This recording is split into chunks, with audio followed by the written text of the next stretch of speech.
पण विथ राकेश काय व्हायचं, तो मागून बोलायचा माझ्याबद्दल, खूप बोललाय तो माझ्याबद्दल. चुगली फक्त माझीच दाखवली आहे. मी नेहमी बोलतोय की मी चुकणार, शिकणार, पण थांबणार नाही. जेव्हा ही नाती एक एक करून बाहेर निघाली आणि ते तुटली, आणि तुटली म्हणजे लोकांनी त्यांना बाहेर काढलं आणि ते घराच्या बाहेर झाले, तेव्हा मी एकटा स्वतः ठामपणे खेळतच होतो. टोळी स्वतः जिंकण्यासाठी खेळत होती आणि काटा टोळीला हरवण्यासाठी खेळत होता.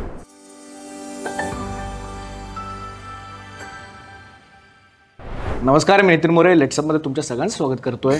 बिग बॉस सीझन 6 आपल्या भेटीला आला. बिग बॉस सीझन 6चा विनरसुद्धा आपल्या भेटीला आला. पण या सगळ्या जर्नीमध्ये काही चेहरे असे आले किंवा काही चेहरे असे प्रेक्षकांच्या भेटीला आले, त्या चेहऱ्यांनी पूर्ण परिभाषा बदलली. किंवा असं बोलायला हरकत नाही की ते चेहरे विनर जरी नाही झाले तरी प्रेक्षकांच्या मनामध्ये घर केलं आहे. आणि असाच एक चेहरा माझ्यासोबत आहे. माझ्यासोबत विशाल कोटेन आहे, ज्यांनी टॉप 5मध्ये आपली प्रस्तुती दाखवली.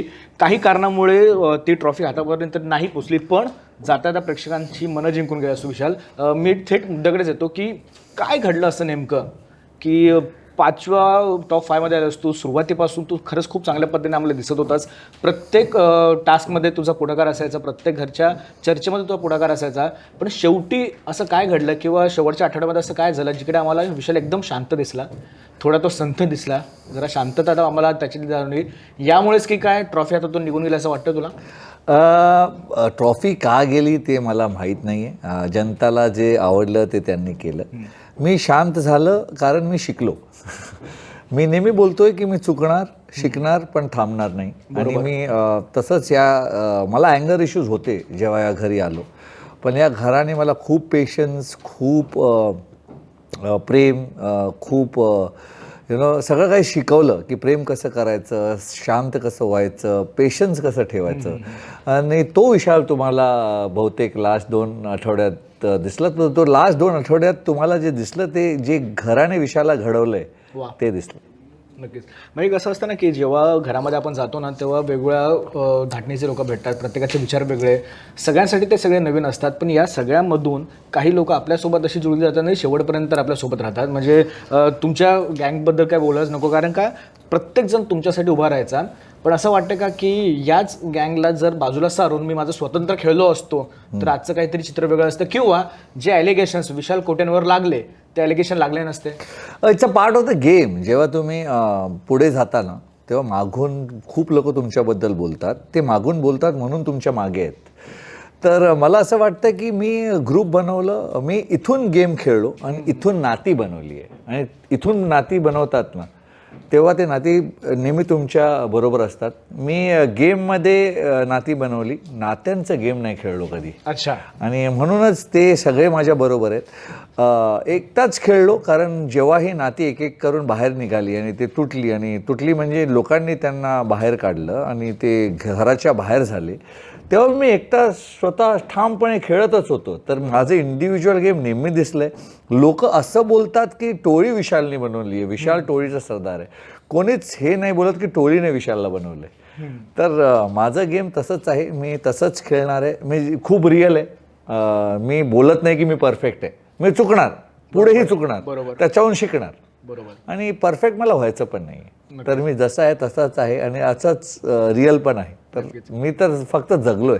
मी खरं म्हणजे तर बिग बॉसच्या घरी खेळलो कमी, जगलो जास्त आहे. मला यावरच तुला विचारायला आवडेल की जसं तू बोललास ना की मी इथून खेळतो आणि मनापासून नाती बनवतो, पण जेवढे कंटेस्टंट बिग बॉसच्या घरातून बाहेर आले, म्हणजे ते तुमच्या अपोजिट टीममधले असू दे किंवा तुझ्या टीममधले सुद्धा असू दे, खूप लोकांचं असं होतं की आम्ही बाहेर आल्यानंतर विशालसोबत नातं ठेवणार नाही, किंवा खूप बाहेर आल्यानंतर ना आम्ही विशालसोबत राहणार नाही. कुठेतरी चुकल्यासारखं वाटतं का की अरे मी टोळी बनवली, ते तो पार्ट ऑफ द गेम आहे. पण जर मी अजून चांगली मैत्री केली असती सगळ्यांसोबतच, तर जे आता माझं मत किंवा बाहेर जे कंटेस्टंट गेलेत त्यांच्या मनामध्ये जी माझी भाषा आहे किंवा जी मला एक इमेज आहे ती काहीशी वेगळी झाली असती. मी कॉन्टेस्टंटसाठी नाही खेळलो, मी प्रेक्षकांसाठी खेळलो. आणि प्रेक्षक जे प्रेम देत आहेत ते जास्त महत्त्वाचं आहे. आणि हा गेममध्ये तुम्ही कोणाला म्हणजे कोणाला तरी बाहेर काढणारच. गेमच तसा आहे की शेवटी एकच मिळणार आहे. बरोबर. तर जेव्हा मी जे बाहेर गेले त्यांना मी नाही काढलं, दर्शकांनी काढले. आणि त्यांना जर बाहेर येऊन माझ्याशी नातं नाही ठेवायचं असेल, राग असेल, तर ते त्यांचं पॉईंट ऑफ व्ह्यू आहे. मला सर्वांबद्दल प्रेम आहे. एवढं प्रेम महाराष्ट्र मला देतोय ते आता माझ्या मनात फक्त प्रेम आहे. मला सगळ्यांशी भेटायचं आहे. मला राखेशी, तन्वीशी पण भेटायचं, दीपालीशी पण भेटायचे, जे आधी गेले त्यांच्याशी पण भेटायचे, प्रभूशी पण भेटायचं, सगळ्यांशी भेटायचं. मला कोणाशी काहीच प्रॉब्लेम नाही. त्यांना जर नाही भेटायचं असेल तर त्यांनी बघावं, मला भेटायचं. क्या बात आहे. म्हणजे असं बोललं काही हरकत नाही की जे काही राग रुसवे आहेत ते घरापुरतेच होते आणि ते घरामध्येच राहिलेले योग्य. हो हो, मी माझ्या सीझनचं प्रत्येक सदस्याचं रिस्पेक्ट करतो. सगळ्यांनी गेम खेळलाय आणि ते गेम खेळलंय. बरोबर. ते माणूसमधून कसे आहेत, ते बाहेर कसे आहेत ते मला माहीत नाही. मग बाहेर येऊन त्यांच्याबद्दल राग का ठेवू? गेममध्ये ते मला दिसले, गेममध्ये माझा राग होता, गेममध्ये मी कम्पीट केलं, गेममध्ये मी हरवलो, जिंकलो, काही झालं ते गेममध्ये झालं. बाहेर येऊन मी गेम का खेळू? बाहेर येऊन जे तसे समोरून माझ्याकडे येतील, मी त्यांच्याशी बोलेन, ते एक नवीन नातं असेल. तर त्याच्यात गेम नाही आहे. नक्कीच. बरं, बिग बॉसची ट्रॉफी ज्या कंटेस्टंटच्या हातामध्ये गेली, तन्वी कोलतेच्या हातामध्ये, तिच्यासोबत सुद्धा मी गप्पा मारल्या. तर तिने ना एक असा आरोप लावला किंवा ती प्रत्येकासोबत बोलताना असं बोलते की शेवटच्या 2 आठवड्यामध्ये अनुश्री माने आणि विशाल कोटे यांच्या पीआरनी फेक पीआर केलं, पेड प्रमोशन केलं आणि आमच्या विरोधात किंवा माझ्या गँगच्या विरोधात किंवा माझ्या विरोधामध्ये खूप त्यांनी जास्त प्रमाणामध्ये असे ॲलिगेशन लावले की ह्यांनी हे जे काही कमेंट्स वगैरे होतात ते त्या सगळ्या त्यांच्या फेक पेअरने केलं आहे.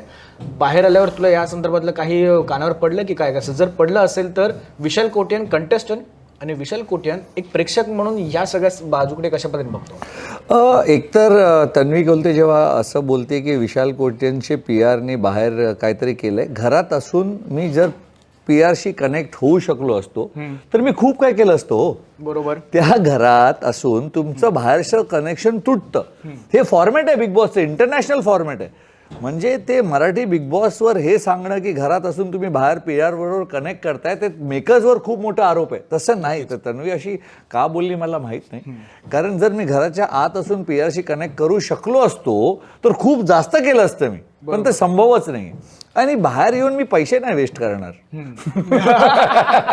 आणि ते सुद्धा अशा पद्धतीने नाही, मी पैसे नाही वेस्ट करणार. मी त्या पैशाने गाडी किंवा काहीतरी घेईन, या कपडे घेईन किंवा खाईन, किंवा ते माझे फाउंडेशन्स आहेत त्यांना देईन. मी चाइल्ड हेल्थ केअर फाउंडेशन आहे माझं वृद्धाश्रम आहे एक, नेहा फाउंडेशन, त्यांना देईन. तर मी असं पैसे नाही वेस्ट करत. मी पैशाबद्दल खूप टची आहे. क्या बात आहे. नाही, पण खूप वेळा असं होत होतं जेव्हा आम्ही तिच्यावर गप्पा मारतो ना तेव्हा ना तिच्या बोलण्यातून किंवा तिच्या मनामध्ये विशाल कोटन या कंटेस्टंटसाठी ना मनापासून राग आम्हाला जाणवत होता. काय नेमकं एवढं घडलं की जसं तू बोललास की मी फक्त घरामध्ये ना खेळ खेळत होतो, कारण का तो त्या घरासाठी खेळ खेळणं महत्त्वाचं आहे.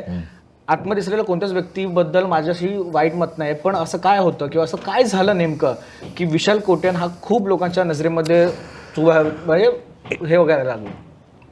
एक वाक्य आहे मराठीत, आपण जसे असतो तसंच जग दिसतं. मला सगळे चांगले दिसतात. त्याच्यात मी सगळं बोलून टाकले की जो जसं असतं जग त्याला तसंच दिसतं. मला चांगलं दिसतंय सगळे, म्हणजे सगळ्यांबद्दल चांगलं बोलतोय, तर मला काहीच प्रॉब्लेम नाही. तिला जर तसं वाटत असेल किंवा कोणालाही वाटत असेल तर ते त्यांचं मत आहे. माझ्या मनात त्यांच्याबद्दल काही राग नाही आहे. मला खूप, इनफॅक्ट मी तन्वीबद्दल हे बोललो आहे की तिचे सगळे स्वप्न पूर्ण व्हावं. तिचे पण बाबा नाही आहेत आणि खूप तिच्या आईच्या डोळ्यात मी खूप स्वप्न बघितले तन्वीसाठी, ते सगळं पूर्ण व्हावे आणि I wish her all the best. मला जे विचारतात की अरे तन्वी कोटली जिंकली, तुम्ही नाही जिंकलात, तर मी बोलतो की तुम्हीच वोट केलंय आणि ती जिंकली आहे तर जिंकली आहे. मी सोअर लुझर नाही आहे. मला जे प्रेम मिळतंय मला त्याच्याबद्दल खूप आपुलकी आहे, खूप आभार आहे आणि मी त्याच्यात खुश आहे. मी दुसऱ्याबद्दल विचारच नाही करत आहे. मी कुणाबद्दल चांगलं विचार नाही करत, मी कुणाबद्दल वाईट विचार नाही करत, मी कोणाबद्दल विचारच नाही करत. मी फक्त स्वतःबद्दल विचार करतो आणि मी तसाच आहे लाईफमध्ये. पण हेच जर बिग बॉसच्या घरामध्ये तू केलं असतंस, म्हणजे रुचिच्या सोबतचं तुझं नातं असेल, प्युअर मैत्रीचं तुझं नातं असेल किंवा इतर तुझ्या गँगसोबतचं जे नातं असेल, ते बाजूला ठेवता विशाल कोट्यांनी त्याचा इंडिव्हिज्युअल गेम आम्हाला दिसत होता, पण त्याने फक्त त्याचाच विचार केला असता कोणत्याही टोळीचा किंवा कोणत्याही गँगचा किंवा कोणत्याही 2 पार्टचा टीमचा पार्ट न बनता तो स्वतंत्र राहिला असता किंवा त्यांनी स्वतःचा फक्त विचार केला असता तर आजचं चित्र काहीतरी वेगळं असतं असं वाटतं तुला? नाही, कारण टोळी नसती तर काटा नसता. टोळी नसती तर काटा नसता. काटा नसता तर सीझन, हे पूर्ण सीझन टोळी काटा. जेव्हा तुम्ही एक विचार केलात का, टोळी होती म्हणूनच काटा बनला. टोळीच नसती तर काटा कसा बनला असता? हो, टोळीला हरवण्यासाठी डिफरन्स काय होतं माहिती आहे का? टोळी स्वतः जिंकण्यासाठी खेळत होती आणि काटा टोळीला हरवण्यासाठी खेळत होता. आम्ही फक्त स्वतः जिंकण्यासाठी खेळत होतो. आणि मी एक खूप छान लाईन आहे जे बिग बॉसच्या आत बोलले, ते टेलिकास्ट केली की टोळी नसती तर बनला नसता काटा, टोळी नसती तर बनला नसता काटा, बापातूनच मुलगा निघतो पण बाप असतो बेटा. क्या बात आहे. ते तसंच आहे. म्हणजे एक ना चांगला संवाद लेखक आपल्याला भेटू शकतो यामध्ये. कारण का हे ज्या पद्धतीचं कन्व्हर्सेशन सुरू आहे ते खरंच जसं तू बोललास की जर आम्ही नसतो किंवा टोळी नसती तर काटाला चान्सेस मिळाला नसता की काय करायचं घरामध्ये. पण हे सगळं सुरू असताना ना, जसं तू असशील, तन्वी असेल, राकेश असेल किंवा घरातून बाहेर आले प्रत्येकजण असतील, सगळ्यांनी ना राखीवर खरंच खूप चांगल्या पद्धतीने वक्तव्य केलं आहे. पण असं वाटतं का की जिथे जिथे सीझन कुठेतरी खाली जातो तिथे तिथे राखी होऊन सीझन अप होते? तुमच्या सीझनसोबत असं झालं सुद्धा वाटतं का की जसं तुम्ही बोलता की राखी फक्त एंटरटेन करायला आलेली, राखी सीझन अप करायला आलेली. बिग बॉस मराठी सीझन 6 कुठे लॅक वाटला तुला की अरे यार आपल्या सीझनमध्ये राखीची काय गरज, असं वाटलं तुला? ते मी बाहेरून बघितलं नाही कारण हे राखी आली 35 दिवस म्हणजे 6 आठवडे. ते त्यात तेवढ्यात काय झालेलं मला माहीत नाही. पण हे पण खरं आहे की राखी नेहमी येते तेव्हा सीझन अप जातं. आमचं सीझन खाली चाललेलं म्हणून राखी आली किंवा सीझन चाललेलं आणि अजून अप करायला राखी आली ते मला माहीत नाही कारण मी तसं बघितलं नाही शोमध्ये.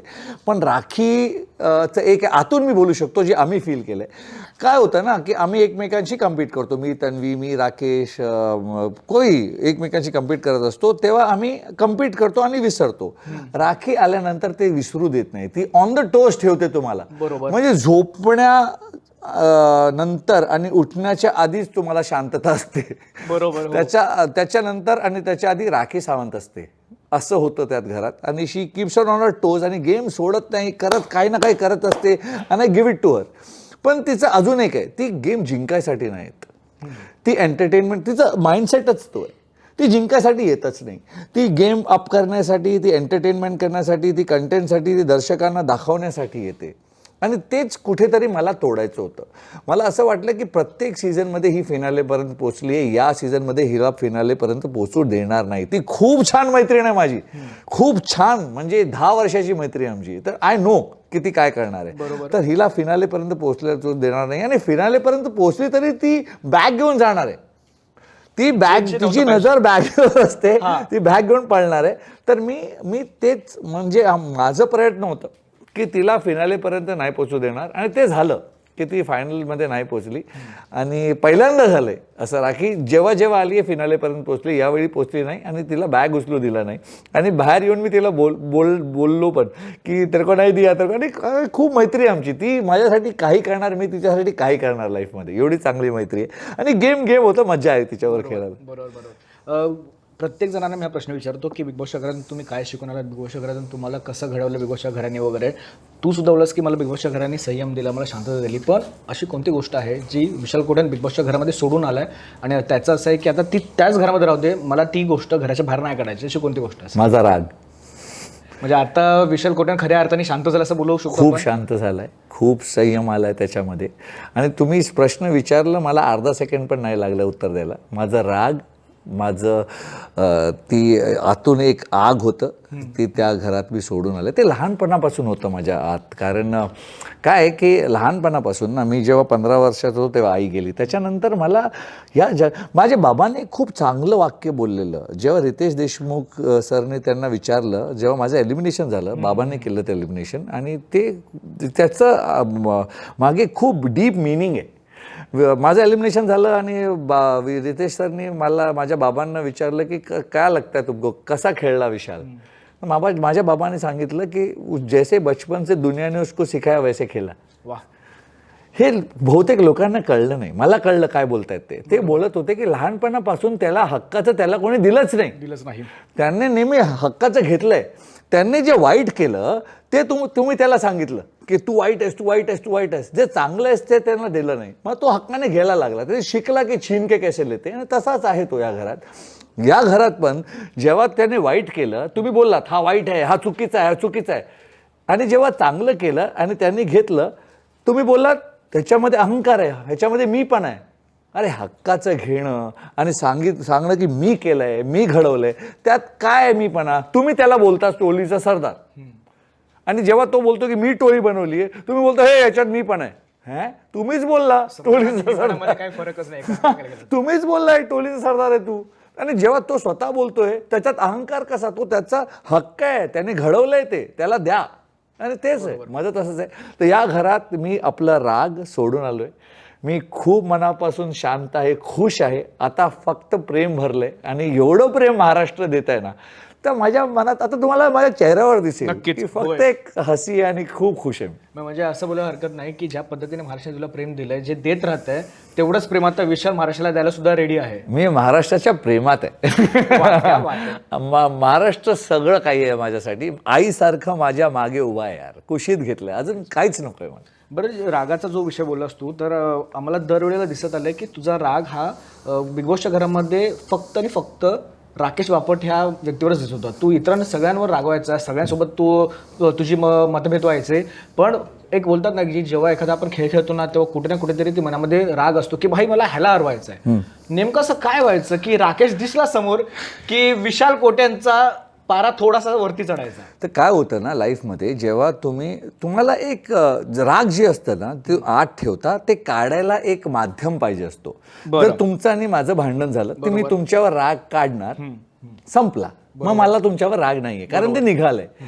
आणि ते सगळ्यांबरोबर होतं. तन्वी बरोबर भांडण झालं, रुचिता बरोबर पण झालं एकदा, कुणाही बरोबर माझं भांडण होतं, ओंकार बरोबर झालेलं. ते राग निघत होतो. पण विथ राकेश काय व्हायचं, तो मागून बोलायचा माझ्याबद्दल, खूप बोललाय तो माझ्याबद्दल. चुगली फक्त माझीच दाखवली आहे, पण त्याने पण खूप. आता काय आहे, बिग बॉसच्या प्रत्येक पिक्चरचा हिरो मीच आहे ना. कोणी आत गेलं आणि बाहेर आलं ते मी बोलायचं, माझं दाखवलंय माझं. बरोबर. तर चुगली माझीच दाखवणार. मला माहित होतं, मान्य होतं. त्यांना माहिती आहे ह्याच्यामध्ये घ्यायची क्षमता आहे, मग ह्यालाच द्या. तर ठीक आहे. पण राकेश खूप मागे बोलायचा माझ्या, आणि ते माझ्या कानात पडायचं कधून इकडून तिकडून. आणि I was okay with it. Game आहे, गेमाबद्दल, एजबद्दल, बॉडीबद्दल, हे ते सगळं काय बोलायचं तो माझ्या. मग तू सुद्धा राकेशच्या ह्याच्या वयाबद्दल, राकेश तन्वीच्या वयाबद्दल आणि राकेशच्या नात्याबद्दल बोलले. बरोबर आहे. तर तुम्ही केलं तर प्रेम, आम्ही केलं तर लफडा का? बरं. मी बोलतोय, मी बोलायचो, पण फक्त माझं का दाखवायचंय, फक्त मला काय बोलायचं हेच माझा प्रश्न. मैं संत नाही बोल रहा हूं. मी हेच बोलत नाही की मी साधू आहे आणि तुम्ही नाही. बाबा, मी पण बोलायचो. गेमच तसा आहे, सगळे बोलतात एकमेकांबद्दल. पण मग राकेशबद्दल काय व्हायचं ना, तो समोर येऊन कन्फ्रंट नाही करायचा, तर ते राग आतच राहायचं. जसं मी बोललो की तुमच्याशी माझं भांडण नाही, मी बोलणार, संपलं. तो घ्यायचाच नाही, तो पळायचा. जेव्हा मी म्हणून मी बोलतो राकेश बापट नाही, राकेश भित्रटे, हे माझं सेंटेन्स होतं. ॲज अ पर्सन तो बाहेर खूप चांगला असेल, I will meet him, I will hug him. माझं काही दुश्मनी नाही. तो सुद्धा बोलला मला की जेव्हा कधी आम्ही बाहेर भेटतो तेव्हा मला विशाल सोबत एक मित्र म्हणून मला भेटायला आवडेल. हो, कारण एक मॅच्युरिटी आहे. तो त्याने 25 वर्ष काम केले, मी पण 22 वर्ष काम करतो. एक maturity as a, I have respect, immense respect for Rakesh Bapat as an artist, as a person also. जेव्हा बाहेर भेटेल खूप मिठी बन. पण गेममध्ये ना तो जसा माणूस आहे ना, तो प्रॉब्लेम्सशी पळतो, तो कन्फ्रंट नाही करत. आणि मी उलटा आहे, मी तोंडावर घेतो की घे. त्याने तो मागून बोलायचं. जेव्हा मी त्याच्याबरोबर जायचो बोलायला, तेव्हा कधी बोलला नाही माझ्याशी. आणि तो राग जेव्हा माझा आणि राकेशचं जे राग आहे, ते राग होतो जे कधी बाहेर निघालं नाही. आणि ते राग 10 आठवडं इनबिल्ड झालं माझ्यामध्ये. आणि काय ना, ॲग्रेशन जे आहे, हिंसा जे आहे, ते रॉंगच आहे. ते कुठल्याही परिस्थितीत रॉंग आहे. ते मी ते जस्टिफाय नाही करणार आहे. पण काय, ते राग बिल्टअप होतो. इन दी एंड मी पण मनुष्य, मी कधी कुठे तरी जाऊन फुटणार. बरोबर. तसं मी फुटलो त्या दिवशी. नाही, खरंच खूप भारी वाटतं. तुर्तास मी थांबतो, कारण का खूप गप्पा रंगतील आणि वेळेचं थोडंसं बंधन आहे. पण जाता प्रेक्षकांना काय सांगशील की जसं तू आता बोललास की महाराष्ट्राने जेवढे मला प्रेम दिलं त्याच्यापेक्षा जास्त मी महाराष्ट्राला देणार आहे.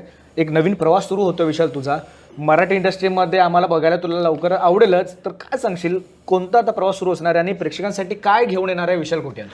माझं एक फिल्म येते, मी आणि स्वप्नील जोशी, ते नेक्स्ट आहे इन द पाईपलाईन. खरं तर मराठीत काम करायचं असं कधी विचार नाही केला, पण आता करायचं आहे. कारण एवढं प्रेम भेटतंय, एवढं आपुलकी भेटते, ज्याची अपेक्षाच नव्हती. तर खूप खूप खूप आभार महाराष्ट्र. आणि खूप काम करणार, तुम्ही मला खूप बघणार आणि खूप मजा येईल आपल्या दोघांना, कारण मी तुमच्यासारखाच आहे, तुमच्यासाठीच. क्या बात आहे. नाही, खरंच खूप बरं. तर तुर्तच थांबतो. पुन्हा एकदा धन्यवाद लेट्सअप सोबत गप्पा मारल्याबद्दल आणि मनमोकळेपणाने आणि ज्या मनातल्या गोष्टी आहेत त्या सगळ्या आमच्यासोबत मांडल्याबद्दल. तोपर्यंत धन्यवाद आणि तुझ्या एका नवीन प्रवासाला all the very best. Thank you so much.